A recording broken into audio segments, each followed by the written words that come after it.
Hey guys, welcome back to the channel, or welcome if you're new here.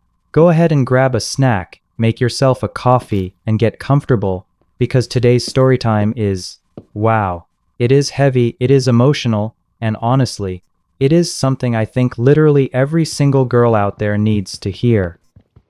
Today, we are diving deep into relationship blind spots, the absolute terror of medical misdiagnoses, and the harsh reality of what happens when you ignore what your body is trying to tell you. I know we always say listen to your body, but what happens when your body sends you the completely wrong signals? What happens when what you think is just a bad stomach bug, or maybe some stress-induced nausea, turns out to be something that literally alters the course of your entire life? If you've ever felt randomly sick for no reason, or if your cycle has ever acted, even slightly weird, you need to pay close attention to this one. Our story today is about a girl who found out she was pregnant at 20 years old, but the way she found out, and the timeline of it all, it will actually shock you. Before we start, just a quick content warning. We will be discussing pregnancy, medical trauma, and abortion procedures in a lot of detail. If that's not something you're in the right headspace for today, please feel free to click off. I totally get it.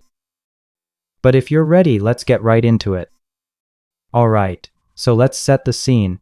I want you to picture this vividly. It's a freezing November day, the kind of day where the wind is howling outside and the very first snow of the year is falling.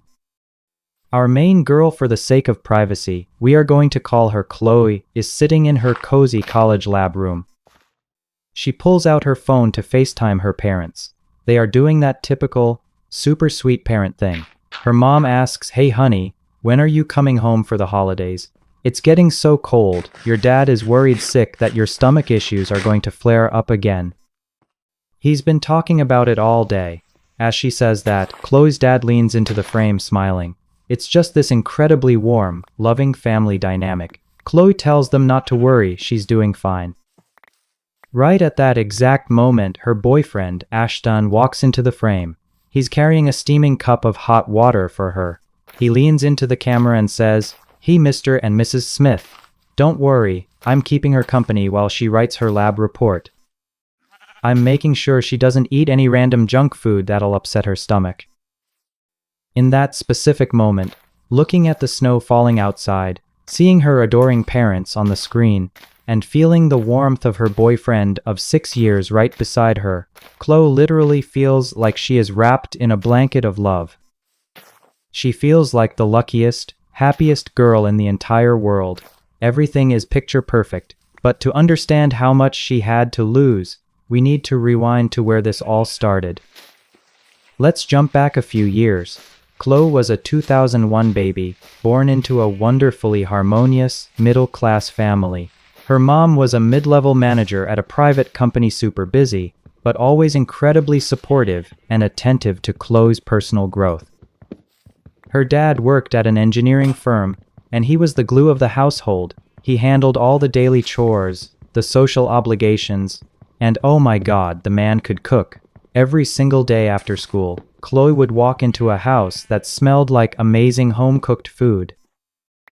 They would sit around the dinner table, laughing, talking. It was an environment overflowing with love. Because of this upbringing, Chloe was an absolute sweetheart. She was well-behaved, soft-spoken, and a straight-A student. But she had one major Achilles heel: her physical health, specifically her digestive system.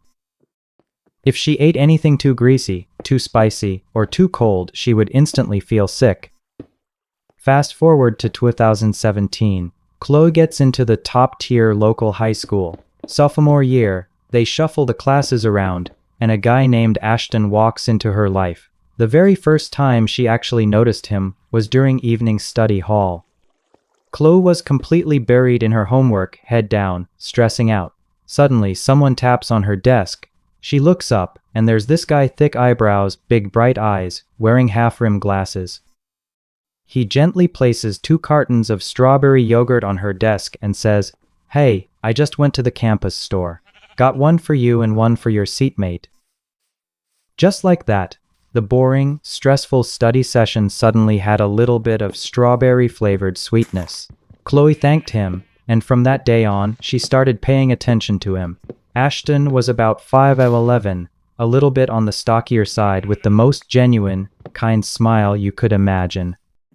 They became fast friends. Chloe was consistently at the top of the class, and Ashton was somewhere in the upper middle. But they had this perfect, academic synergy. Chloe was a genius at everything except physics. She literally couldn't wrap her head around it. Ashton, on the other hand, was a physics whiz, but absolutely sucked at math and English. So they started tutoring each other. Guys, Ashton was so patient. To help Chloe understand these complicated physics problems, he would literally rack his brain. He'd draw diagrams, explain it from 3 different angles, and he wouldn't turn his chair back around until he was 100% sure she actually understood it. Like, where were the guys like this when I was in high school? Between classes, he was always running to the vending machine, grabbing Oreos, gummy bears, whatever, and sharing them with Chloe's friend group. He made the dull high school days actually fun. And naturally, teenage romance started blooming in these tiny, everyday details. Slowly but surely, Chloe started noticing things. Ashton would leave specific, separate snacks just inside her desk drawer. Her seatmate would give her these knowing smirks, whispering, "Oh, he totally likes you." And honestly, her heart fluttered a bit. She noticed that whenever they made eye contact, Ashton would get a little flustered, a little less confident. But the real kicker?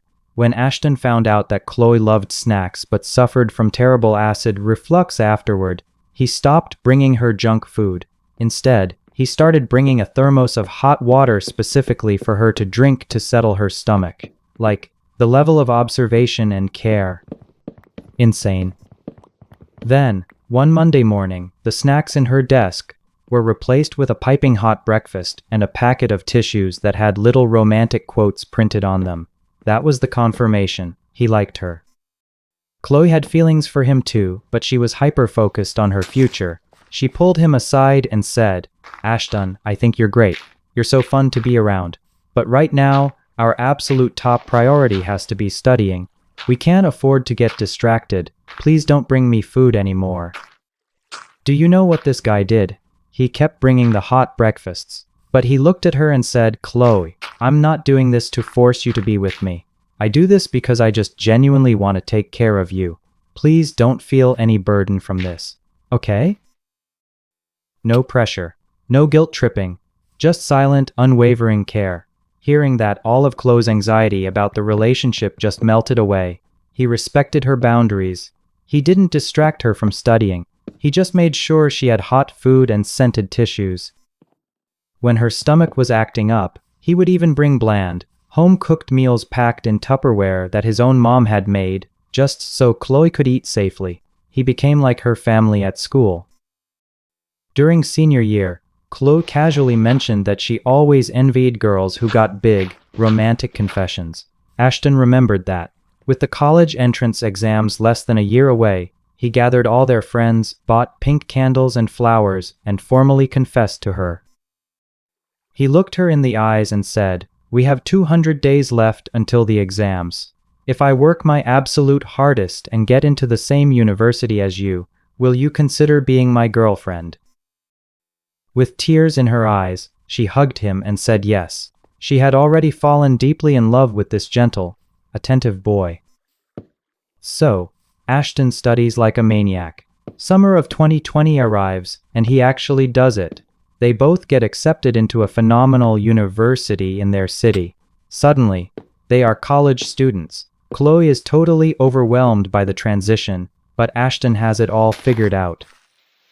He made a meticulous dorm checklist and basically decorated and organized her entire room for her. Ultimate boyfriend material. College life was everything they dreamed of. They had free time, they had pocket money, and they had each other. They'd go out for amazing food, go for long walks. Ashton had surprisingly great fashion sense. Whenever they went shopping, if he noticed Chloe just wearing baggy sweatpants, he'd pick out these beautiful, form-fitting dresses for her. If she tried it on and looked gorgeous, he'd immediately pull out his wallet and buy it for her without a second thought. It was the perfect environment for love to grow. And naturally, as young adults do, things escalated. One weekend, they stayed out late and ended up booking a hotel room together.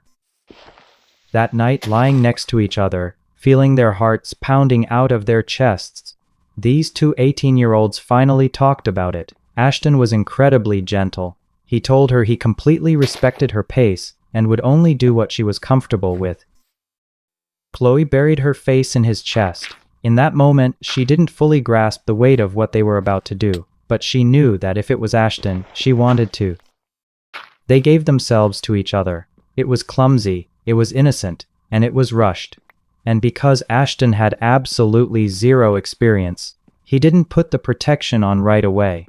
He waited until they were halfway through to finally put on the condom. Guys, I need to pause the story right here and say this loud and clear. If you are listening to this, putting a condom on halfway through is literally playing Russian roulette with your body. Pre-cum contains active swimmers. But they were young, they were naive, and when they finished, they thought they were totally safe. They had no idea that this one clumsy mistake was about to completely derail their lives.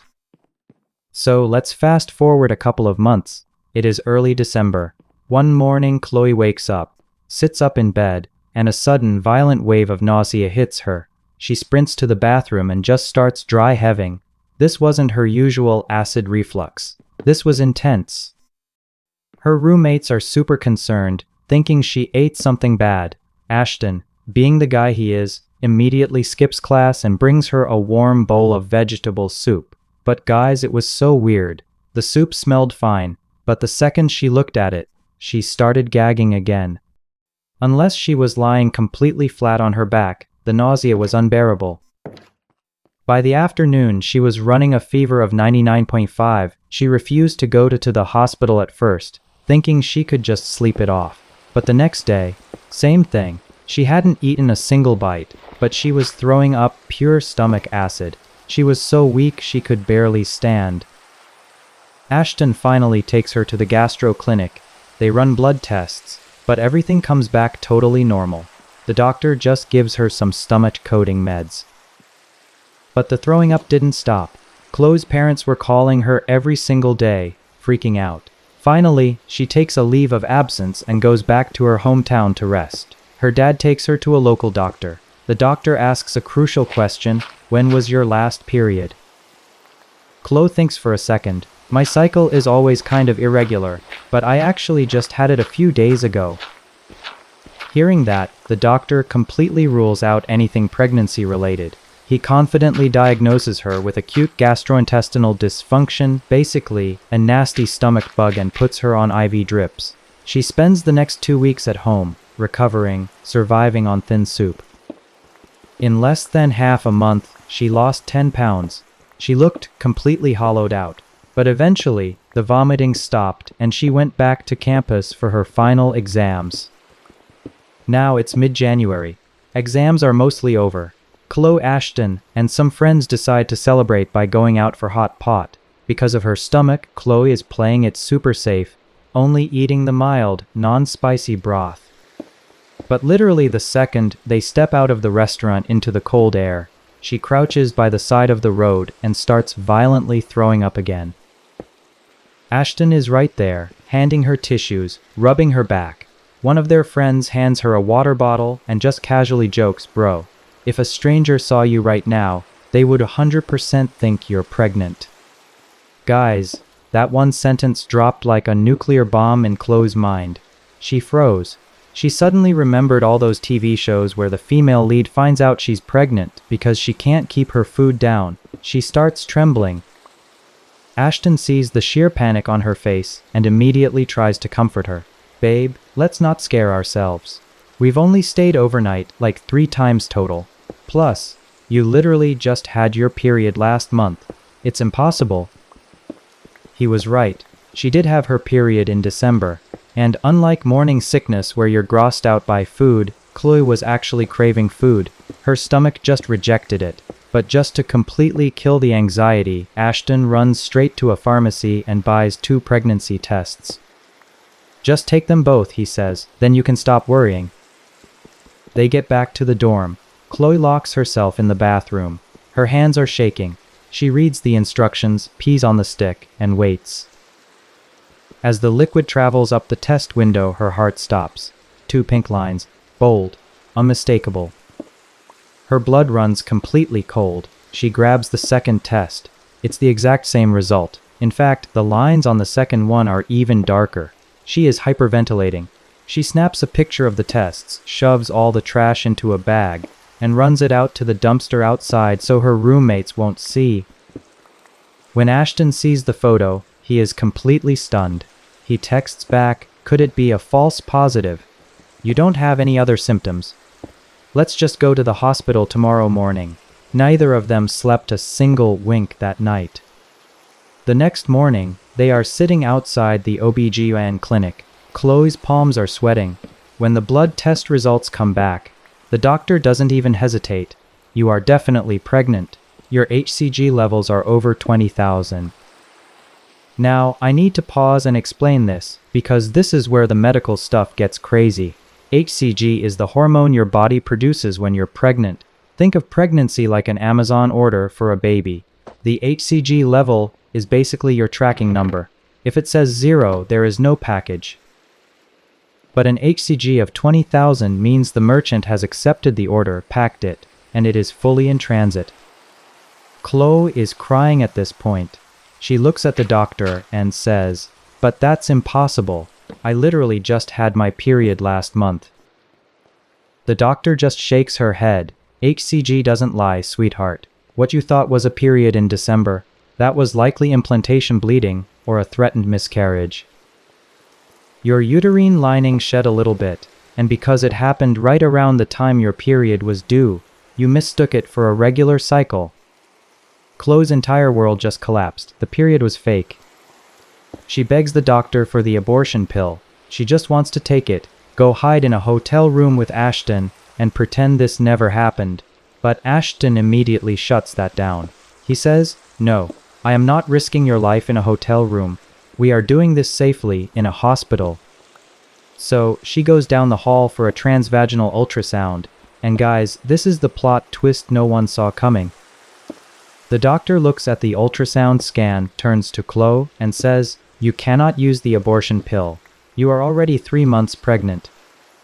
Chloe and Ashton are paralyzed. 3 months. Ashton is like, wait, hold up. I googled the HCG levels. 20,000 means she should only be 4 or 5 weeks along. How is she 3 months? Listen to me, because this is so important. HCG levels do not keep rising forever. They spike up until about 8 to 10 weeks, hit their absolute peak, and then they actually drop and stabilize for the rest of the pregnancy. So if you catch a pregnancy late, looking only at HCG can give you a completely false timeline, but an ultrasound physically measures the size of the amniotic sac. It is undeniable. Because she was 13 weeks along, the standard abortion pill, which is only for pregnancies under 49 days, was completely off the table.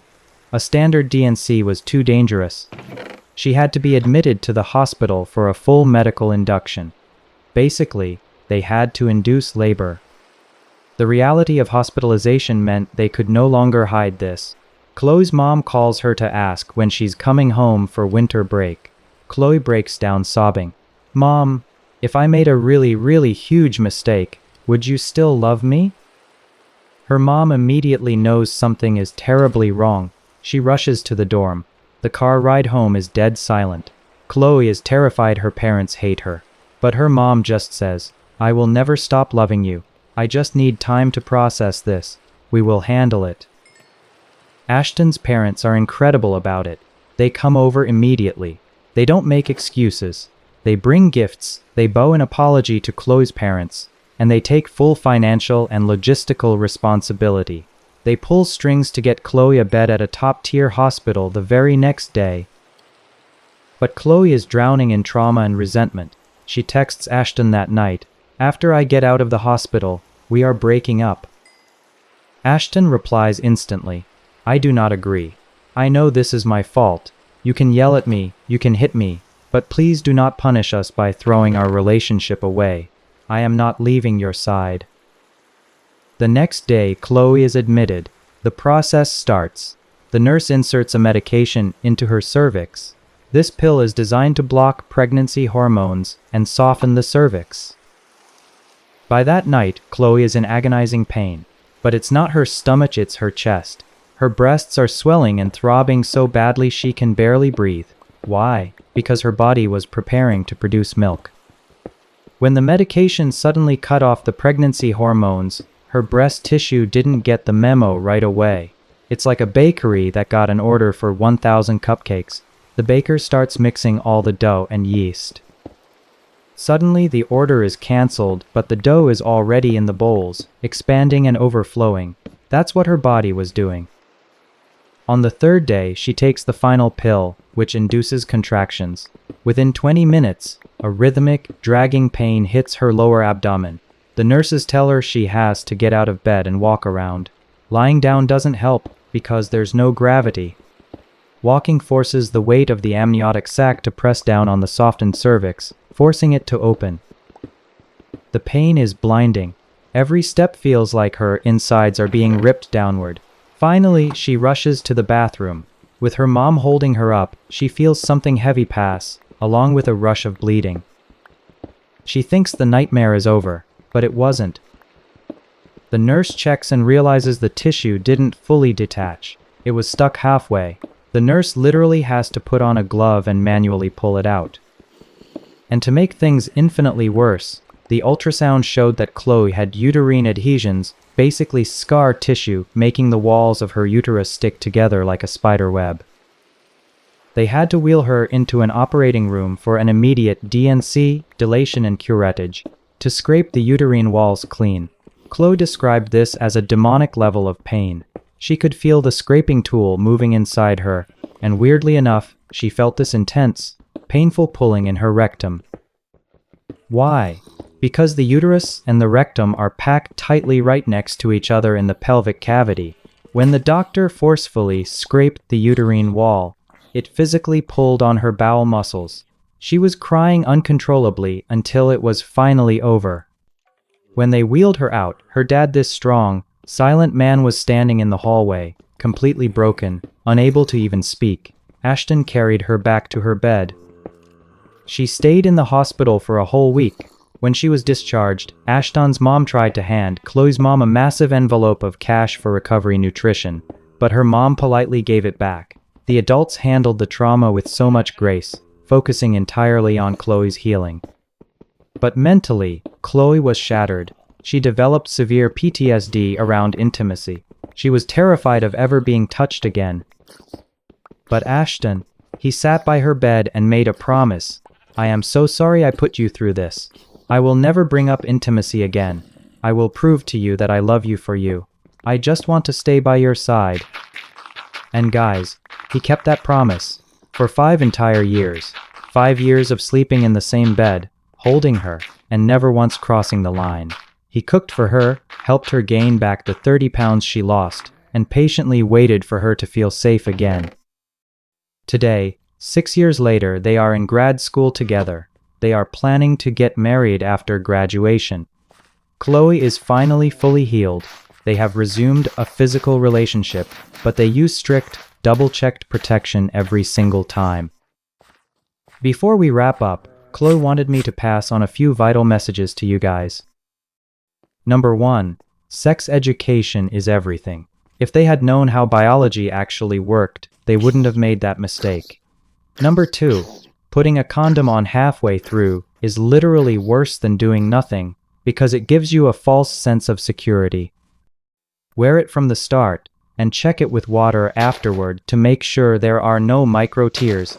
Number 3. Pregnancy symptoms do not look the same for everyone. If you have an incredibly light period or feel sick out of nowhere, take a test. Do not blindly trust a doctor who brushes it off as a stomach bug without doing a blood test. Your body will always try to tell you the truth, but you have to know how to listen to the signals. Protect yourself, advocate for yourself, and never leave your health to chance. Thank you guys so much for listening to today's story time. Please share this with anyone you think needs to hear it. I love you guys, stay safe, and I will see you in the next video. Bye.